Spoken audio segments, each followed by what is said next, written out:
Tasteland, ഞാൻ നീതരാജ്. നമുക്കിന്നൊരു കടച്ചക്ക മസാലക്കറി ഉണ്ടാക്കിയാലോ. കടച്ചക്ക മസാലക്കറി എന്ന് പറയാം, അതുപോലെ തന്നെ കടച്ചക്ക തീയൽ എന്നും പറയാം.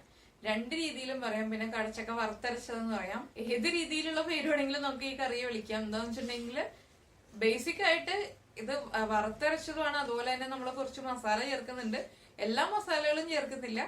അതുകൊണ്ട് തന്നെ മസാലക്കറി എന്ന് തീർത്തു പറയാൻ പറ്റില്ല, പക്ഷെ വറുത്തരച്ച കറിയാണ്. അതുകൊണ്ടാണ് ഞാൻ കടച്ചക്ക മസാലക്കറി എന്ന് പറഞ്ഞു തുടങ്ങിയത്. ഇതിപ്പോ നമുക്കിപ്പോ കടച്ചക്കയുടെ സീസൺ ആയി. കടച്ചക്കയൊക്കെ എല്ലായിടത്തും അവൈലബിൾ ആയി തുടങ്ങി.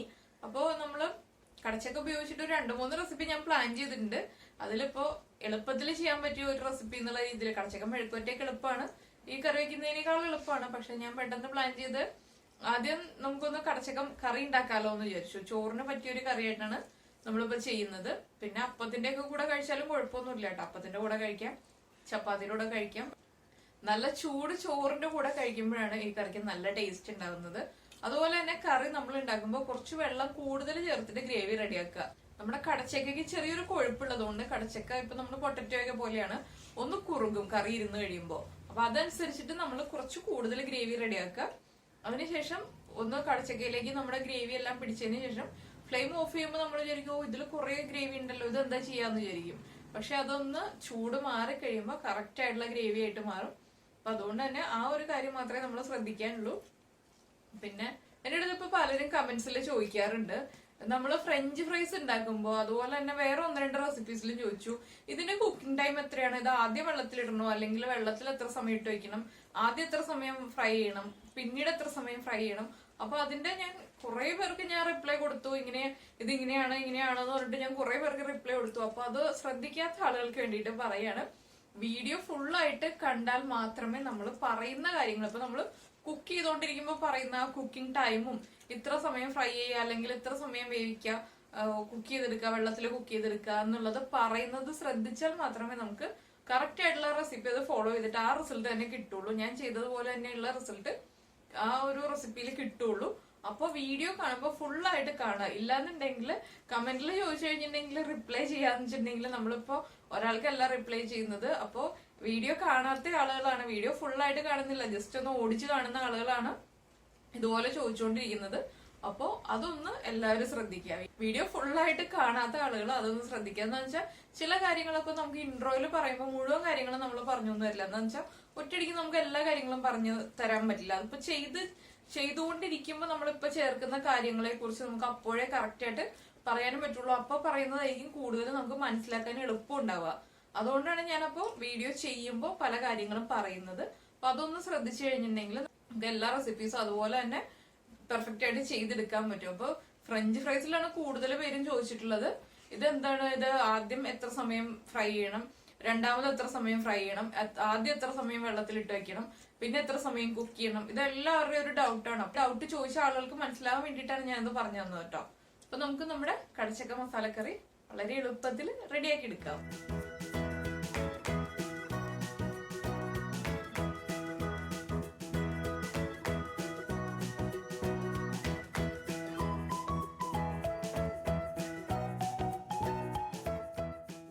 അപ്പൊ നമുക്ക് കടച്ചക്ക കറി ഉണ്ടാക്കാൻ തുടങ്ങാം. കടച്ചക്ക കറി, കടച്ചക്ക തീയൽ, ഏത് രീതിയിലും വിളിക്കാം. ഇതിപ്പോ ഒരു തീയലായിട്ടാണ് ചെയ്യുന്നത്. എന്താണെന്ന് വെച്ചാൽ മസാലക്കറി എന്ന് പറയാൻ പറ്റില്ല, നമ്മൾ മസാലകളൊന്നും അധികം യൂസ് ചെയ്യുന്നില്ല, പെരിഞ്ജീരകം മാത്രമേ യൂസ് ചെയ്യുന്നുള്ളൂ മസാലയായിട്ട്. അതിന് നമ്മൾ എടുത്തിട്ടുള്ളത് ഒരു 350 ഗ്രാം കടച്ചക്ക എടുത്തിട്ടുണ്ട്. കടച്ചക്ക കട്ട് ചെയ്തിട്ട് വെള്ളത്തിൽ ഇട്ട് വെച്ചിരിക്കുകയാണ്. എന്താണെന്ന് വെച്ചിട്ടുണ്ടെങ്കിൽ കടച്ചക്ക കട്ട് ചെയ്തിട്ട് ഉടനെ തന്നെ ഉപ്പ് ചേർത്ത വെള്ളത്തിൽ ഇട്ട് വെക്കുക, ഇല്ലാന്നുണ്ടെങ്കിൽ കടച്ചക്കയുടെ കളർ വല്ലാതെ അങ്ങ് മാറിപ്പോവും. പിന്നെ നമ്മൾ എടുത്തിട്ടുള്ളത് കാശ്മീരി ചില്ലി പൗഡർ, മഞ്ഞൾപ്പൊടി, മല്ലിപ്പൊടി, കടുക്, പെരിഞ്ജീരകം, ഒരു ചെറിയ തേങ്ങയുടെ പകുതി മുറി, ഒരു അരമുറി തേങ്ങ ചിരവിയത്, 12 ചുവന്നുള്ളി എടുത്തിട്ടുണ്ട്, കറിവേപ്പില, വെളിച്ചെണ്ണ, ഉപ്പ്, പിന്നെ വറവിടാൻ വേണ്ടിയിട്ട് വറ്റൽമുളക്. നമ്മളിപ്പോ ഈ തീയല് ചെയ്യുമ്പോൾ കുറച്ച് പ്രോൺസും കൂടി ചേർത്തിട്ടാണ് ചെയ്യുന്നത്. ചേർക്കണം നിർബന്ധമൊന്നുമില്ല, ഓപ്ഷനിലാണ്, ഇഷ്ടമുള്ള ആളുകൾക്ക് മാത്രം ചേർത്താൽ മതി. പക്ഷെ പ്രോൺസ് ചേർത്തിട്ടുള്ള തീയലിന് കുറച്ചും കൂടി ടേസ്റ്റ് ഉണ്ടാവും. അതുകൊണ്ടാണ് ഞാൻ പ്രോൺസ് ചേർക്കുന്നത്. അപ്പൊ ഒരു 350 ഗ്രാം കടച്ചക്കയ്ക്ക് നമ്മളൊരു 100 ഗ്രാം പ്രോൺസ് എടുത്തിട്ടുണ്ട്. പിന്നെ നമ്മൾ പച്ചമുളക് എടുത്തിട്ടുണ്ട്. ആദ്യം നമുക്ക് കടച്ചക്ക കുക്ക് ചെയ്യാൻ വയ്ക്കാം, അതിനുശേഷം നമുക്ക് ബാക്കിയുള്ള കാര്യങ്ങൾ നീക്കാം. നമ്മളിപ്പോ കറി റെഡിയാക്കാൻ വേണ്ടിയിട്ട് ഒരു മൺചട്ടി എടുത്തിട്ടുണ്ട്. മൺചട്ടിയിലാണ് നമ്മൾ കറി ഉണ്ടാക്കുന്നത്. ഇതിലേക്ക് നമുക്ക് പച്ചമുളക് 2ആയിട്ട് കട്ട് ചെയ്ത് തന്നെ ചേർക്കാം. എന്താന്ന് വെച്ചാൽ നമ്മൾ ഇതിൽ യൂസ് ചെയ്യുന്നത് കാശ്മീരി ചില്ലി പൗഡർ ആണ്. അതുപോലെ തന്നെ കുരുമുളക് പൊടിയൊന്നും യൂസ് ചെയ്യുന്നില്ല.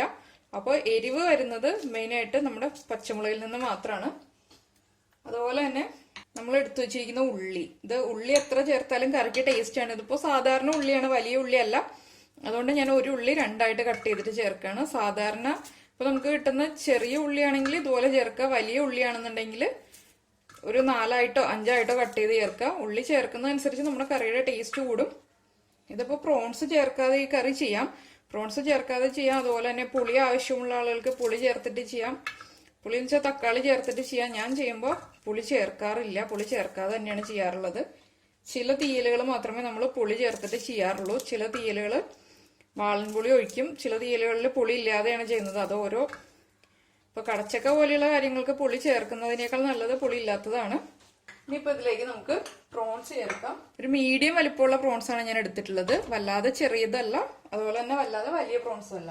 കുറച്ച് കറിവേപ്പില, ഒരു 1/4 ടീസ്പൂൺ മഞ്ഞൾപ്പൊടി ചേർക്കുക. ഇനി നമുക്ക് വെള്ളം ഒഴിക്കാം. നമ്മളിപ്പോ സ്റ്റൗ ഓൺ ചെയ്തിട്ടില്ല. എന്താന്ന് വെച്ചാൽ നമ്മൾ കടച്ചക്ക ഇട്ടതിന് ശേഷം മാത്രമേ സ്റ്റൗ ഓൺ ചെയ്യുള്ളൂ. വെള്ളം ആദ്യമേ ഒഴിക്കുന്നത് എന്താണെന്ന് വെച്ചാൽ നമ്മുടെ കടച്ചക്കയുടെ കളർ ചേഞ്ച് ആവാതിരിക്കാൻ വേണ്ടിയിട്ടാണ് നമ്മൾ ആദ്യം വെള്ളം ചേർക്കുന്നത്. കടച്ചക്ക കുക്കാവാൻ ആവശ്യമായിട്ടുള്ള വെള്ളം ചേർക്കുക. ഇതിലേക്ക് നമ്മൾ കട്ട് ചെയ്ത് വെച്ചിരിക്കുന്ന കടച്ചക്ക ചേർക്കുക. ഇനി നമുക്ക് സ്റ്റൗ ഓൺ ചെയ്യാം.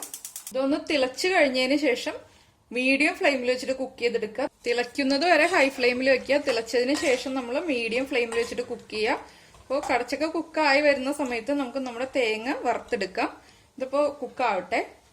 നമ്മൾ കടച്ചക്ക വേവിക്കാൻ വേണ്ടിയിട്ട് അടുത്ത ബർണറിലേക്ക് മാറ്റി വെച്ചു. ഈ സമയത്ത് നമുക്ക് നമ്മുടെ തേങ്ങ നന്നായിട്ട് വറുത്തെടുക്കാം. അതിലേക്ക് നമ്മളിപ്പോ അരമുറി തേങ്ങ ചേർക്കുകയാണ് ചീനിച്ചട്ടിയിലേക്ക്. തേങ്ങയിലേക്ക് നമ്മൾ വേറെ ഒന്നും ചേർക്കുന്നില്ല. ഇപ്പോ തേങ്ങ ഒന്ന് കളർ ചേഞ്ച് ആയി നന്നായി ഫ്രൈ ആയതിനു ശേഷം മാത്രം നമുക്ക് ബാക്കിയുള്ള ഇൻഗ്രീഡിയൻസ് ചേർക്കാം. ആദ്യം നമ്മൾ ഇപ്പോൾ സാധാരണ നമ്മുടെ മസാലക്കറിക്കൊക്കെ ചെയ്യുമ്പോൾ നമ്മൾ തേങ്ങയുടെ കൂടെ തന്നെ കുരുമുളകും അതുപോലെ തന്നെ പട്ട, ഗ്രാമ്പു, ഏലക്ക എല്ലാം ചേർത്തിട്ടാണ് നമ്മൾ ഫ്രൈ ചെയ്തെടുക്കാറുള്ളത്. ഈ കറി അങ്ങനെയല്ല. ഇതെന്താണെന്ന് വെച്ചിട്ടുണ്ടെങ്കിൽ നമ്മൾ തേങ്ങയിലേക്ക് മല്ലിപ്പൊടിയും മുളക് പൊടിയൊക്കെയാണ് ചേർക്കുന്നത്. അപ്പോൾ തേങ്ങ ആദ്യം നമ്മൾ ഫ്രൈ ചെയ്ത് ലൈറ്റായിട്ട് തേങ്ങയുടെ കളറൊന്ന് ചേഞ്ചായി വരുന്നത് വരെ നമ്മൾ ഫ്രൈ ചെയ്തെടുക്കുക. അതിനുശേഷമാണ് നമ്മൾ പൊടികൾ ചേർക്കുന്നത്. ഇതിലേക്ക് നമ്മൾ ചേർക്കുന്നത് പെരിഞ്ജീരകം മാത്രമാണ്. പക്ഷെ പെരിഞ്ജീരകം തേങ്ങ ഒന്ന് ഫ്രൈ ആയി വന്നതിന് ശേഷം മാത്രം ചേർക്കാം. ഇല്ലാന്നുണ്ടെങ്കിൽ പെരിഞ്ജീരകത്തിന്റെ ടേസ്റ്റ് മാറിപ്പോവും. ആദ്യമേ തന്നെ നമ്മൾ പെരിഞ്ജീരകം ചേർക്കാറില്ല. അപ്പൊ ഇതൊന്ന് ഫ്രൈ ആയി വരട്ടെ. നമ്മുടെ തേങ്ങ ഇപ്പൊ നന്നായിട്ട് റോസ്റ്റ് ആയി വന്നിട്ടുണ്ട്. നമ്മൾ വെളിച്ചെണ്ണ ഒട്ടും ചേർക്കാതെയാണ് റോസ്റ്റ് ചെയ്തിട്ടുള്ളത്. അപ്പോൾ നമുക്ക് തേങ്ങ റോസ്റ്റ് ചെയ്യുമ്പോൾ വെളിച്ചെണ്ണ ഒട്ടും ഇല്ല, അല്ലെങ്കിൽ ചട്ടിയിൽ പിടിക്കുന്നു എന്ന് തോന്നുകയാണെങ്കിൽ കുറച്ച് സമയം നമ്മൾ ഇളക്കി കൊടുക്കുക. അപ്പോൾ വീണ്ടും ചട്ടിയിൽ പിടിക്കുന്ന പോലെ ആണെന്നാണെങ്കിൽ കുറച്ച് വെളിച്ചെണ്ണ ചേർക്കുക. സാധാരണ നമ്മൾ ഇരുമ്പിന്റെ ചട്ടിയിൽ വറുക്കുകയാണെങ്കിൽ തേങ്ങ ഫ്രൈ ചെയ്യുകയാണെങ്കിൽ ഒട്ടും തന്നെ വെളിച്ചെണ്ണ ചേർക്കേണ്ട ആവശ്യമില്ല. ഇപ്പൊ ഏകദേശം നമ്മുടെ തേങ്ങയുടെ കളറൊക്കെ ഒന്ന് ചേഞ്ച് ആയി വന്നിട്ടുണ്ട്. ഇത്ര മതി, അല്ലാതെ വല്ലാതെ അങ്ങ് കളർ ചേഞ്ച് ആയി പോകണ്ട. മഞ്ഞൾപ്പൊടി ചേർക്കുക. നമ്മൾ 1/4 ടീസ്പൂൺ മഞ്ഞൾപ്പൊടി കടച്ചക്കയിൽ ഇട്ടിട്ടാണ് കടച്ചക്ക കുക്ക് ചെയ്യാൻ വെച്ചത്. ഇപ്പൊ നമ്മൾ തേങ്ങയിലേക്ക് 1/4 ടീസ്പൂൺ മഞ്ഞൾപ്പൊടി ചേർത്തു. ഇപ്പൊ നമ്മൾ ചേർക്കുന്നത് മല്ലിപ്പൊടിയാണ്.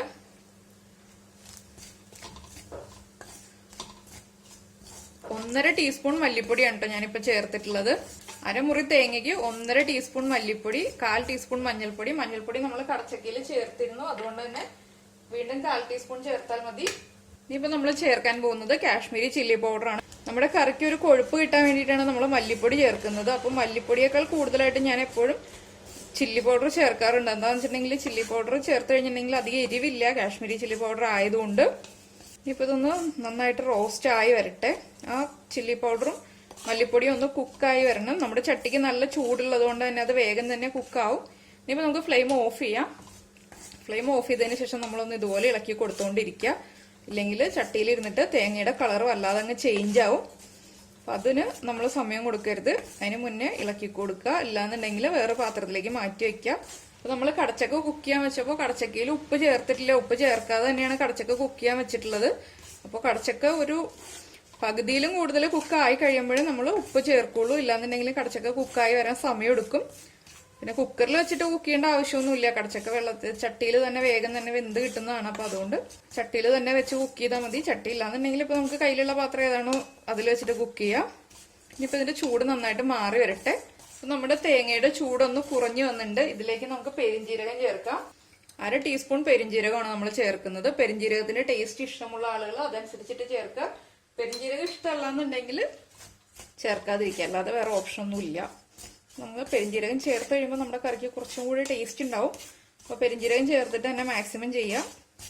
നമുക്ക് വെള്ളം ചേർത്തിട്ട് ഇത് അരച്ചെടുക്കാം. ചൂടോടുകൂടി അരയ്ക്കരുത്, ചൂട് കുറഞ്ഞതിന് ശേഷം മാത്രം അരയ്ക്കുക. നമ്മുടെ കടച്ചക്ക നന്നായിട്ട് കുക്കായിട്ടുണ്ട്. കുക്കായി കഴിഞ്ഞപ്പോൾ ഫ്ലെയിം ഓഫ് ചെയ്തു. എന്താണെന്ന് വെച്ചിട്ടുണ്ടെങ്കിൽ കുക്ക് ആയതിനു ശേഷമാണ് നമ്മൾ വറുത്ത് വെച്ചിരുന്ന തേങ്ങ അരയ്ക്കാൻ പോയത്. അപ്പോൾ ഫ്ലെയിം ഓഫ് ചെയ്ത് വെച്ചു. ഇതിപ്പോൾ വല്ലാതെ അങ്ങ് പീസസ് ഒന്നും ഉടഞ്ഞു പോയിട്ടില്ല. വല്ലാതെ ഉടഞ്ഞു പോകുന്ന രീതിയിൽ നമ്മൾ കുക്ക് ചെയ്തെടുക്കേണ്ട. എന്താണെന്ന് വെച്ചിട്ടുണ്ടെങ്കിൽ പിന്നെ വല്ലാതെ ഉടഞ്ഞു പോകുന്നതാണ് ഇഷ്ടം എന്നുണ്ടെങ്കിൽ അങ്ങനെ ചെയ്യാം കേട്ടോ. എനിക്ക് അത്ര ഉടഞ്ഞു പോകുന്നത് ഇഷ്ടമല്ല, അതുകൊണ്ട് ഞാൻ ഉടഞ്ഞു പോകാത്ത രീതിയിലാണ് കുക്ക് ചെയ്തെടുത്തത്. കടച്ചക്കയിലേക്ക് ഉപ്പ് ചേർത്തു. ഇത്ര സമയം നമ്മൾ ഉപ്പ് ചേർത്തിട്ടുണ്ടായിരുന്നില്ല. കടച്ചക്ക ഉപ്പ് ചേർക്കാതെയാണ് കുക്ക് ചെയ്തെടുത്തത്. ഉപ്പ് ചേർത്തതിന് ശേഷം ഒന്ന് ഇളക്കി കൊടുക്കുക. ഇതിലേക്ക് ഇനി നമുക്ക് നമ്മൾ അരച്ചു വെച്ചിരിക്കുന്ന അരപ്പ് ചേർക്കാം.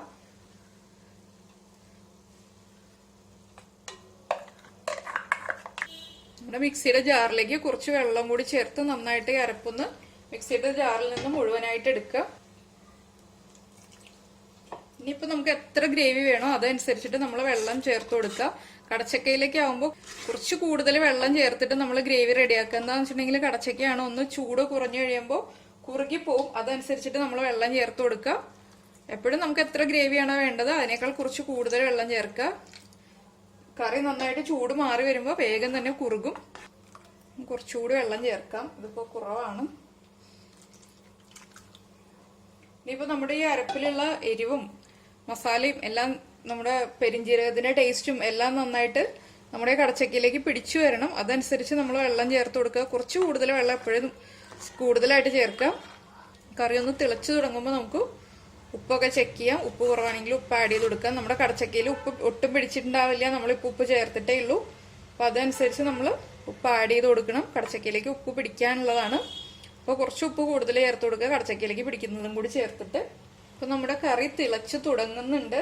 നന്നായിട്ട് തിളച്ച് വരട്ടെ. നന്നായിട്ട് തിളച്ച് ഈ സമയത്ത് നമ്മൾ ഉപ്പൊക്കെ ചെക്ക് ചെയ്യുക. ഉപ്പ് കുറവാണെങ്കിൽ ഉപ്പ് ചേർത്ത് കൊടുക്കുക. ഇതിപ്പോൾ ഞാൻ ചെക്ക് ചെയ്തപ്പോൾ ഉപ്പ് കറക്റ്റ് ആയിട്ടുണ്ട്. ഉപ്പ് കൂടുതലാണ്. എന്താണെന്ന് വെച്ചിട്ടുണ്ടെങ്കിൽ ഉപ്പ് കൂടുതലായിട്ട് തന്നെ നമ്മൾ ചേർത്തതാണ്. കടച്ചക്കയിലേക്ക് ഉപ്പ് പിടിച്ചു കഴിയുമ്പോൾ കറക്റ്റ് ആയിട്ട് വരും.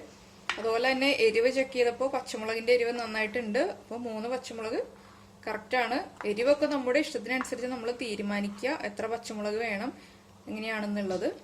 അപ്പോൾ എല്ലാവരും നോക്കുമ്പോൾ കറിക്ക് നല്ല ഗ്രേവി ഉണ്ട്. ഇതെന്താ ഇങ്ങനെ കറി വയ്ക്കണമെന്ന് ചിന്തിക്കേണ്ട, ഞാൻ പറഞ്ഞിരുന്നു. ഇപ്പോൾ നമ്മൾ കറി ഒന്ന് തിളച്ച് ചെറുതായിട്ട് കുറുകിയതിന് ശേഷം മാത്രമേ നമ്മൾ ഫ്ലെയിം ഓഫ് ചെയ്യുള്ളൂ. അതിനുശേഷം വീണ്ടും ചൂട് മാറുമ്പോൾ നന്നായിട്ട് കുറുകി വരും. അതിനനുസരിച്ച് നമ്മൾ വെള്ളം ചേർക്കുക, അരപ്പിൽ വെള്ളം ചേർക്കുക. അപ്പോൾ നമ്മുടെ കറി നന്നായിട്ട് തിളച്ച് തുടങ്ങിയിട്ടുണ്ട്. ഇനിയിപ്പോൾ നമുക്കിത് ഫ്ലെയിം കുറച്ച് വെക്കാം. ലോ ഫ്ലെയിമിൽ വെച്ചിട്ട് ഒരു 5 മിനിറ്റ് ഒന്ന് കുറുകുന്നത് വരെ വെയിറ്റ് ചെയ്യുക. ലോ ഫ്ലെയിമിൽ തന്നെ വെക്കുക. നന്നായിട്ട് തിളച്ച് കഴിയുമ്പോൾ ഫ്ലെയിം കുറയ്ക്കുക. ലോ ഫ്ലെയിമിൽ വെച്ചിട്ട് 5 മിനിറ്റ് ഒന്ന് കുറുകാനുള്ള ടൈം കൊടുക്കുക. ഒന്ന് കുറുകി വരട്ടെ. നമ്മൾ ഇടയ്ക്കൊന്ന് ഇളക്കി കൊടുത്തോണ്ടിരിക്കുക. എപ്പോഴും ഇളക്കണ്ട, ഇടയ്ക്കൊന്ന് ഇളക്കി കൊടുക്കുക. അപ്പോൾ ഇതാ നമ്മൾ കറി തിളച്ചതിന് ശേഷം ഫ്ലെയിം കുറച്ച് വെച്ചു. 5 മിനിറ്റ് കഴിഞ്ഞു. ഞാൻ ഫ്ലെയിം ഓഫ് ചെയ്തു. അപ്പോൾ ഇത്ര കുറുകിയിട്ടുള്ളൂ നമ്മുടെ കറി. വല്ലാതെ അങ്ങ് കുറുകി പോയിട്ടില്ല. പക്ഷെ ഇത് ചൂട് മാറി കഴിയുമ്പോൾ കാണിച്ചു തരാം കേട്ടോ. ചൂട് മാറി കഴിയുമ്പോൾ കറക്റ്റ് കൺസിസ്റ്റൻസി ആവും. ചോറിന്റെ കൂടെ കഴിക്കാൻ പറ്റുന്ന രീതിയിൽ തിക്കായി വരും. അപ്പോൾ ഇനി നമുക്ക് ഇത് ചൂട് മാറിയതിന് ശേഷം പ്രസന്റ് ചെയ്യാം. അപ്പോൾ ഞാനിപ്പോൾ വറവിട്ടിട്ടില്ല. ഇതിലേക്ക് ഇനി കുറച്ച് കഴിയുമ്പോൾ വറവിടും. അതിപ്പോൾ ജസ്റ്റ് കടുകൊന്ന് എണ്ണയിൽ പൊട്ടിക്കുക. കടുക് പൊട്ടി കഴിയുമ്പോൾ വറ്റൽമുളക് ഇടുക, കറിവേപ്പില ഇടുക, അത്രയേ ഉള്ളൂ. അപ്പോൾ നമുക്കിനി ചൂട് മാറിയതിന് ശേഷം കാണിച്ചു തരാം എങ്ങനെയാണ് നമ്മുടെ കറി തിക്കായിട്ട് വരുന്നതെന്ന്. അപ്പോൾ നമ്മുടെ കടച്ചക്ക കറി ചൂടൊക്കെ മാറി കറക്റ്റായി വന്നിട്ടുണ്ട്. ഇതുണ്ടോ, ഇത് ഈ ഒരു ഗ്രേവിയാണ് ഞാൻ ഉദ്ദേശിച്ചത്. ഈ ഒരു തിക്നെസ് വരാൻ വേണ്ടിയിട്ടാണ് നമ്മൾ അത്രയും വെള്ളം ചേർത്തത്. എന്താണെന്ന് വെച്ചിട്ടുണ്ടെങ്കിൽ ഇതില് കുറച്ച് വെള്ളം, ഇപ്പൊ ഈ ഒരു തിക്നെസ് ഉള്ള ഗ്രേവി നമ്മൾ വീണ്ടും വെച്ചിട്ട് വറ്റിക്കുകയാണെങ്കിൽ ഇത് വല്ലാതെ തിക്കായി പോകും, നമ്മുടെ കൂട്ടുകറിയൊക്കെ പോലെ ആയിപ്പോവും. പക്ഷെ ഇത് നമ്മൾ ചോറിന്റെ കൂടെ കഴിക്കുന്ന കറി ആയതുകൊണ്ട് ഈ ഒരു തിക്നെസ്സിൽ എടുക്കുക. ഇപ്പൊ ചക്കയിലേക്ക് നമ്മൾ ചക്ക ടേസ്റ്റ് ചെയ്ത് നോക്കിയിട്ടുണ്ടെങ്കിൽ ചക്കയിലേക്ക് കറക്റ്റ് ആയിട്ട് ഉപ്പും എരിവും എല്ലാം നന്നായിട്ട് പിടിച്ചിട്ടുണ്ട്. അപ്പോൾ ഈ ഒരു തിക്നെസ്സിൽ എടുക്കുക. ഇതാണ് ഞാനിപ്പോൾ ഇവിടെ ചോറിന് കറിയായിട്ട് എടുക്കാറുള്ളത്. ഈ ഒരു തിക്നെസ്സിലാണ് എടുക്കാറുള്ളത്. അപ്പോൾ ഇതിലും കുറച്ചുകൂടി ലൂസായിട്ട് വേണമെന്നുണ്ടെങ്കിൽ നമ്മൾ വെള്ളത്തിന്റെ അളവ് അതനുസരിച്ചിട്ട് ചേർക്കുക. അപ്പൊ ഞാനിതിപ്പോ ഇതിലേക്ക് 1 ടേബിൾ സ്പൂൺ വെളിച്ചെണ്ണയിൽ ജസ്റ്റ് ഒന്ന് വറവിട്ട് ചേർത്തിട്ടേ ഉള്ളൂ. ഇല്ലാതെ വെളിച്ചെണ്ണയൊന്നും ചേർത്തിട്ടില്ല. പക്ഷെ നന്നായിട്ട് എണ്ണ തെളിഞ്ഞ് നിൽക്കുന്നുണ്ട്. എന്താണെന്ന് വെച്ചാൽ നമ്മൾ തേങ്ങ വറുത്തരച്ചതാണ്, അതുകൊണ്ട് തന്നെ നല്ല കറക്റ്റ് പാകമായിട്ട് നിൽക്കുന്നുണ്ട്. അപ്പൊ നമ്മുടെ കടച്ചക്കയുടെ സീസൺ ആണ്. അപ്പൊ എല്ലാവരും കടച്ചക്ക വാങ്ങിച്ചതിന് ശേഷം കടച്ചക്ക കറി ഉണ്ടാക്കി കഴിക്കുക. കഴിച്ചതിന് ശേഷം ഫീഡ്ബാക്ക് അറിയിക്കുക. നമുക്ക് അടുത്ത ഡിഷുമായിട്ട് അടുത്ത ദിവസം കാണാം. ബൈ.